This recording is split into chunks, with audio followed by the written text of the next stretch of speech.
Musím povedať, že čoraz viac rozumiem ľuďom, pre ktorých majú Japonci špeciálny výraz. Hikikomori. To sú jedinci, ktorí svoju uzavretosť pred svetom dotiahli do extrému. Zavretí v byte či v izbe dní, mesiace, roky, hikikomori nevychádzajú na verejnosť, nestýkajú sa s nikým, ich kontakt s vonkajším svetom je obmedzený na spánok počas dňa a celonočné sledovanie televízie. Akokoľvek zvláštne to môže znieť, ja im normálne rozumiem. Teda nie, že by som túžil po takomto životnom štýle, ale keď sa tak obzriem dookola po tej našej nádhernej post-covidovej spoločnosti, verte mi, že čím ďalej, tým menej mám chuť vykročiť z brány nášho domu. Ešte šťastie, z toho nášho domu aj pracujem. Človek by povedal paráda, veď nemusím ľudí ani stretávať. Ako by povedali anglicky hovoriaci win-win situation. A potom sa prostredníctvom poskytovania zákazníckeho servisu stretávam s komunikáciou a správaním ľudí, ktorých by som sa asi veľmi dotkol, ak by som ich nepovažoval za normálnych. Oni predsa normálni sú. Podobnú komunikáciu vidím aj na sociálnych sieťach, ktoré navštevujem. Teda na väčšine z nich. Našťastie, ešte sú zákutia internetu, kde sa človek stretáva s ľuďmi, ktorí sa netešia z bombardovania a zabíjania detí a ktorí neprajú smrť svojmu susedovi len kvôli inému politickému názoru. Ale možno hej, už človek naozaj nevie. Problémom ale je, že to, čo mnohí považujú za normálne rozhodne nie je. Lenže to, čo bolo kedysi abnormálne a prežívajúce maximálne tak niekde na periférii poloprázdnych krčiem, prípadne živené len občasnými výkrikmi do internetovej priepasti, sa čoraz viac prediera do každodenného života. Mnohí si ani neuvedomujú, ako rýchlo preberajú kadejaké hoaxy a hlúposti. Neuvedomujú si ani to, ako im svojimi páčikmi a zdieľačkami pomáhajú rásť a silnieť. Najlepšie je, že pri konfrontácii ľudí, ktorí prezentujú rôzne, ako to nazvať, aby sme sa stále pohybovali v rovine slušného vyjadrovania, rôzne popidérne názory, zrazu títo zaspätkujú a rýchlo pritakávajú, priznávajúc, že sa mýlia. A ak veríte tomu, že ste im dokázali nejaký ten hoax vysvetliť, tak ste ľudkovia naivní. Lebo ste nevysvetlili a nevyvrátili. Ľudia nemajú argumenty, nemajú fakty, ale majú vieru. Vieru v to, že na tom, čo tvrdia, musí byť niečo pravdy, lebo veď inak by to ľudia nehovorili. Zdá sa vám to trošku nelogické a zvrátené?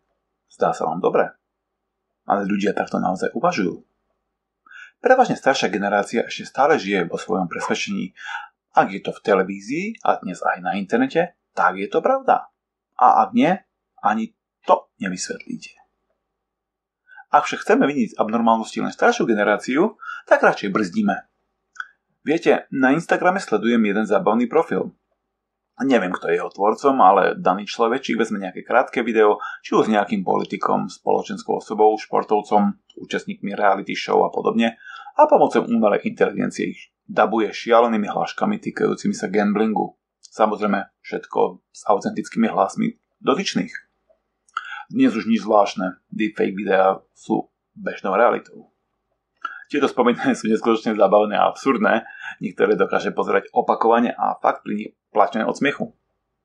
Verili by ste ale, že ľudia ešte aj takýmto na prvé počutie falošným videám dokážu uveriť? Ak by som nečítal komentáre pod danými videami, neveril by som. Je to čosi neskutočné. Ale potom chlapík zrazie v Nitre autom lekárku idúcu na bicykli. Lebo mu celá Nitra obližovala, tak sa to rozhodol riešiť takto. Chápete? Lebo ja nie. Ale to nie je len tento nešťastník, ktorý svoju jeseň života dožije v lochu. To sú desiatky, stovky, tisíce ľudí, ktorí prajú svojim spoluobčanom smrť, ktorí doslova čakajú, aby sa mohli vrhnúť na svojho bližného. Len tak. Lebo iný politický názor. Alebo iný fanklub. Koniec koncov, ani to nie je nič nové. Stačí si spomenúť na začiatky vojen na Balkáne, či začiatok rusko-ukrajinského konfliktu v Odese. To sú aj tí, ktorí si potrebujú dokazovať svoju dôležitosť. Ľudia, ktorí si musia písať všetky možné i nemožné tituly pred menom i za menom. Papaláši s okopírovanými diplomonkami. Som nedávno manželke hovoril, aké zvláštne mi prišlo, keď som počas môjho dlhoročného pobytu za hraniciami pri oslovení ľudí nemusel používať tituly. Môj riaditeľ, pod ktorého som priamo spadol, bol Barry. Nie pán riaditeľ, nie pán direktor, ale Barry. Môj generálny manažer bol Chris. Akí to sú chári? Veď predsa to musí byť pán doktor, pán inžinier, pán docent. Stretol som sa aj s jedným veľvyslancom nemenovaného štátu, ktorý aj v podstate v bežnej komunikácii v anglickom jazyku sa podpísal His Excellence. Reku, OK, nech ti bude. Ale excelentne to vôbec nespôsobilo. Stále to však neprečilo jedného bakalár, magister, meno nebudem spomínať, podpraporčíka v zálohe, či čo tu za hodnosť mal ten dotyčný jedinec, ktorý toto všetko dokázal pod správu pre zákazníckú podporu vtesnať. No evidentne sa normálnosť nenosí a ľuďom kvalitne prepína. Ale stále je tu možnosť, že všetko je v poriadku. To len ja som lietadlo. S najväčšou pravdepodobnosťou to, čo rozprašuje chemtrails.